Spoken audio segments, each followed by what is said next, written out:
Did you know? One of the fastest growing financial crimes infiltrating the United States relates to synthetic identity payments fraud. In fact, synthetic identity fraud is so prolific it reaches beyond the payment systems to healthcare systems, consumers, and government entities alike. Thus, the Federal Reserve is working with the payments industry and others to raise awareness of this increasing problem. What is synthetic identity fraud? Basically, it's when a criminal creates a new identity from the combination of real and fake information to facilitate crime. The fraudster typically will utilize personally identifiable information, PII, of those who are less likely to check their credit, such as the homeless, the elderly, or children, to create these identities. The fraudster uses the synthetic identity's information to apply for credit, which causes the credit bureau to create a credit file, helping to validate that is a real identity. Once credit is approved for the new identity, in this case Amanda Pickpocket, the fraudster opens new accounts, makes fraudulent purchases, and so on to further legitimize the account and increase its creditworthiness. And it's working. Too well, actually. In fact, synthetic identity fraud cost U.S. lenders $6 billion in 2016, according to REMA Group, and it's the fastest growing type of financial crime in the U.S.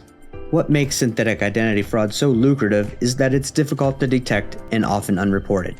ID Analytics reports that 85 to 95% of applicants identified as potential synthetic identities are not flagged by traditional fraud detection methods.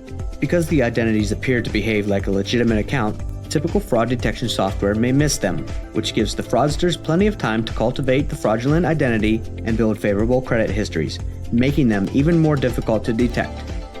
And once the synthetic identity's credit is at a certain level where he or she has significant buying or borrowing power, the fraudster maxes out their lines of credit, obviously with zero intention of repayment. Let's look at a common example. Let's say that Amanda Pickpocket has a balance of $50,000 on a line of credit from previous purchases. The fraudster can make a payment of $50,000 on that line of credit using a different fake account or by writing a fake check so that the $50,000 is available for use again. Amanda Pickpocket charges an additional $50,000 for new goods, and by the time the payment is rejected due to a fake account or bounced check, the $50,000 is gone, giving the fraudster a $100,000 total payout.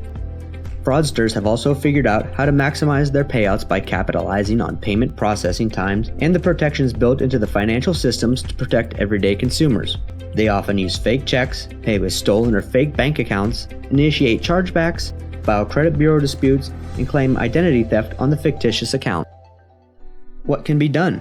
In its Detecting Synthetic Identity Fraud in the U.S. Payment System white paper, the Federal Reserve calls out many common characteristics of synthetic identities that financial institutions should be aware of, including multiple identities with the same Social Security number, Social Security numbers issued after 2011, addresses near large international airports or shipping areas, multiple applicants with the same address or phone number, numerous authorized users on the same account, many accounts from the same IP address.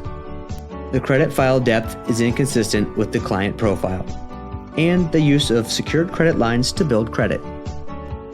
At minimum, financial institutions should take a comprehensive approach to improving fraud detection, importantly developing consistent definitions for synthetic identity fraud and educating staff, tracking multiple data sources and characteristics of the fraud, searching for commonalities and relationships between identities, and sharing trends with others.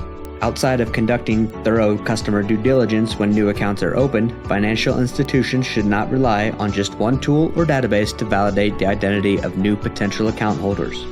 Knowledge is also key in helping to address the growing problem of synthetic identity fraud. It is through industry collaboration and sharing with other institutions, law enforcement, and the Financial Crimes Enforcement Network that the payments industry can work together to mitigate synthetic identity fraud. You can keep up with common fraud schemes and mitigation tips by participating in our quarterly compliance and fraud review webinars. Additional information about synthetic identity fraud can also be found at fedpaymentsimprovement.org.